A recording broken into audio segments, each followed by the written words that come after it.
15 hours ago, the single most important border in the global economy stopped moving. It wasn't a terrorist attack. It wasn't a natural disaster. It was a decision. If you tried to cross the Ambassador Bridge from Windsor into Detroit this morning, you didn't move. Trucks carrying the lifeblood of the North American auto industry, parts, engines, steel, food, sat idling in a line that stretched back for miles. The engines were running, but the economy was dying. This is not a logistical glitch. This is the first shot in a war that most people didn't even know had started. What we are witnessing right now is the most dangerous geopolitical rupture in North American history since 1812. The United States government is currently drafting an executive order that has never been used against an ally. The term they are using is hostile economic entity. That is a label usually reserved for nations like Iran or Venezuela. But today, the President of the United States is preparing to slap that label on Canada. This isn't just about tariffs. This is about survival. And it all started with a speech that was supposed to save the world but might end up destroying a country. To understand why your grocery bill might double next week, or why the Canadian dollar is currently staring into an abyss, we have to look at what happened yesterday in Switzerland. Prime Minister Mark Carney stood on a stage at the World Economic Forum in Davos and did something that no Canadian leader has ever dared to do. He didn't just criticize the United States, he declared the American era over. Carney looked out at the assembled elites, the bankers, the technocrats, the European aristocracy, and told them that the rules-based order is broken. He called for a rupture. He explicitly urged middle powers to stop relying on Washington and to build a new structure, a progressive fortress aligned with Europe and China. He called American hegemony a pleasant fiction and compared the current reliance on the U.S. to living inside a lie. It was an intellectual speech. It was polished. It was met with thunderous applause from the Davos crowd who hate Donald Trump. But Carney made a fatal miscalculation. He forgot that while Davos applauds, Washington watches. He effectively signaled to the world that Canada is open for business as a base of operations against the United States. He positioned his country not as a partner to its superpower neighbor, but as a counterweight. A frantic, desperate bid to keep the globalist dream alive by using Canada as the sacrificial shield. The response from the White House was not diplomatic, it was visceral. It was the reaction of a superpower that has stopped pretending to be nice. President Trump did not call the Prime Minister to express concern.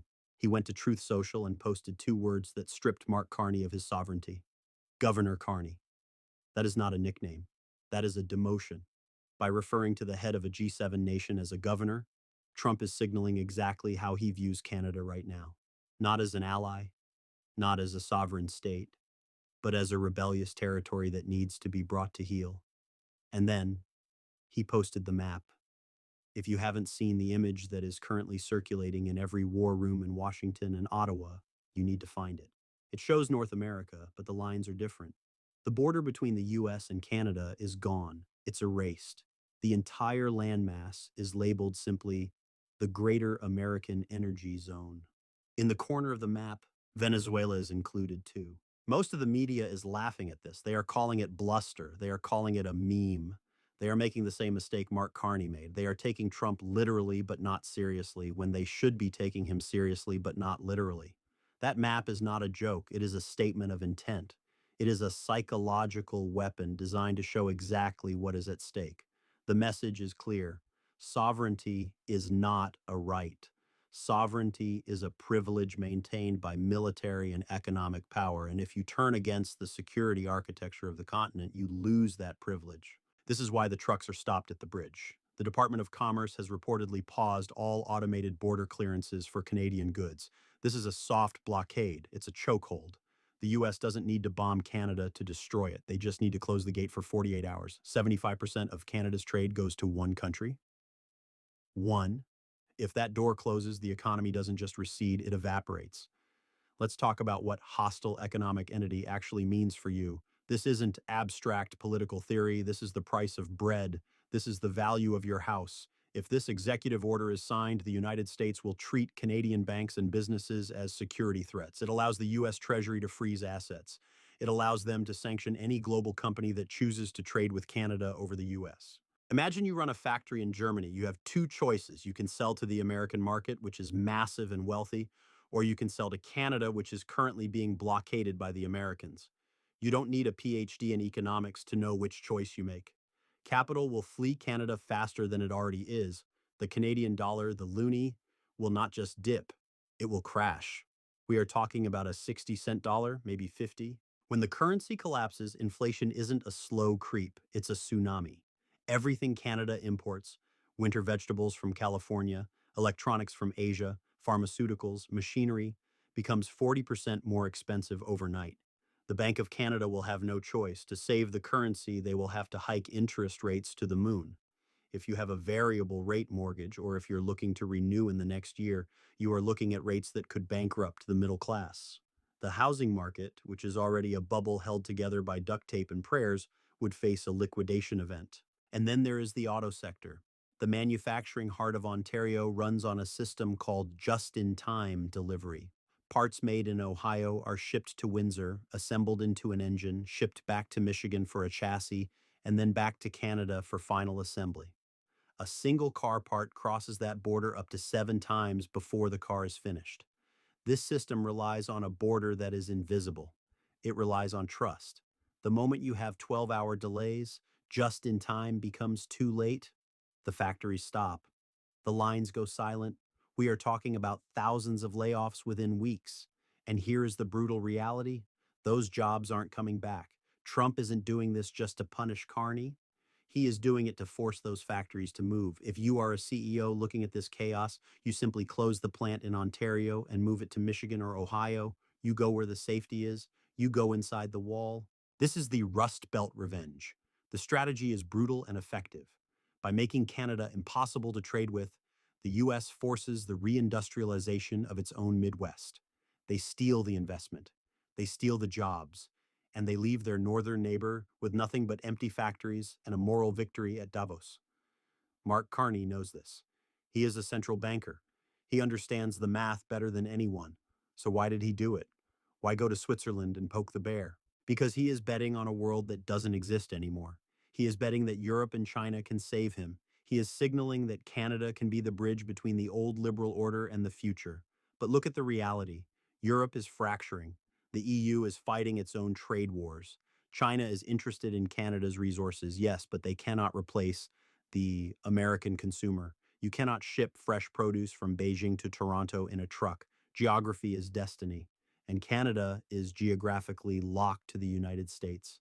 Carney's speech was about values, it was about multilateralism, it was about climate frameworks. Trump's response was about power, raw, kinetic, economic power.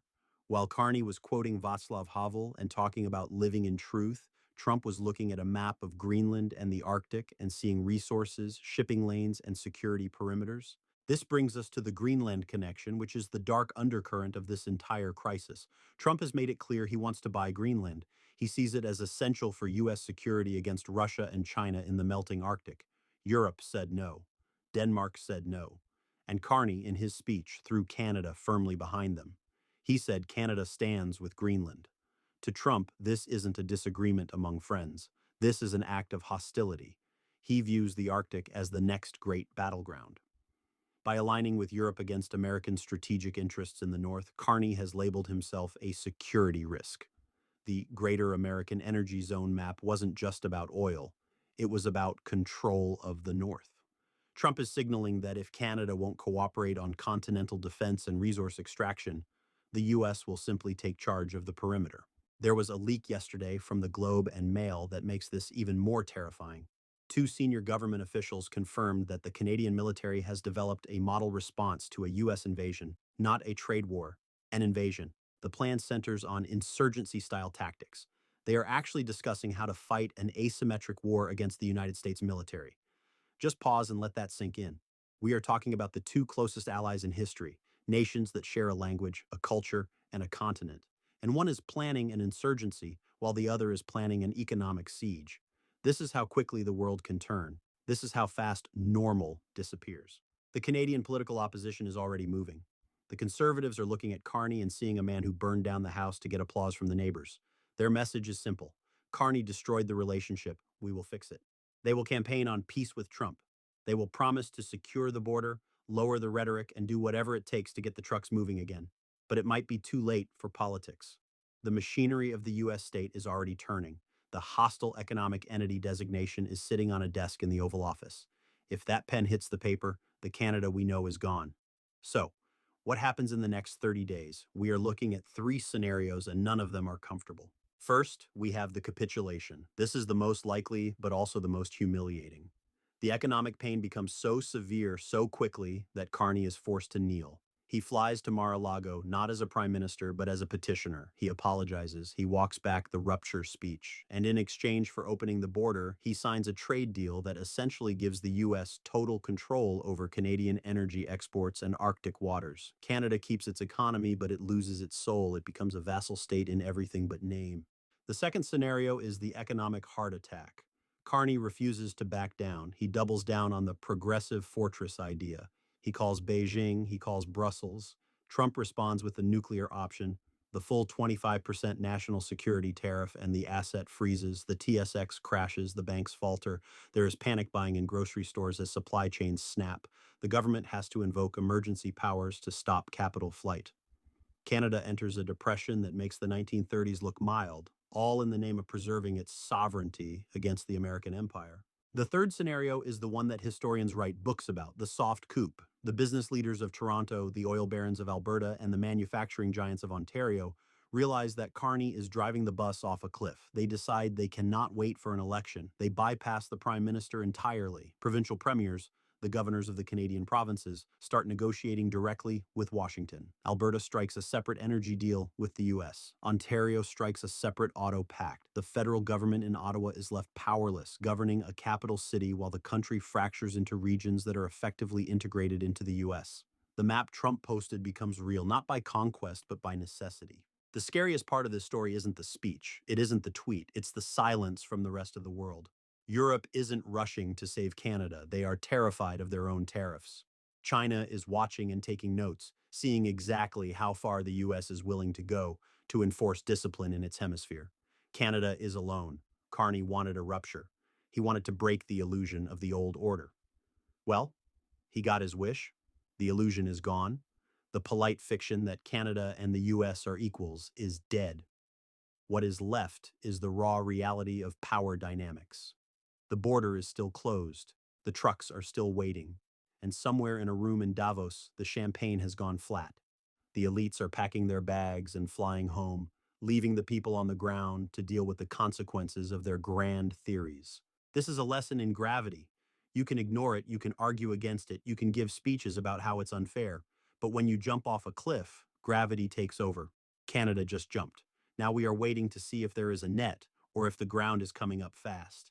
Keep your eyes on the currency markets tomorrow morning. If you see the loonie drop below 70 cents, you know the insiders are getting out. The rupture isn't coming, it's here, and we are all living in the wreckage.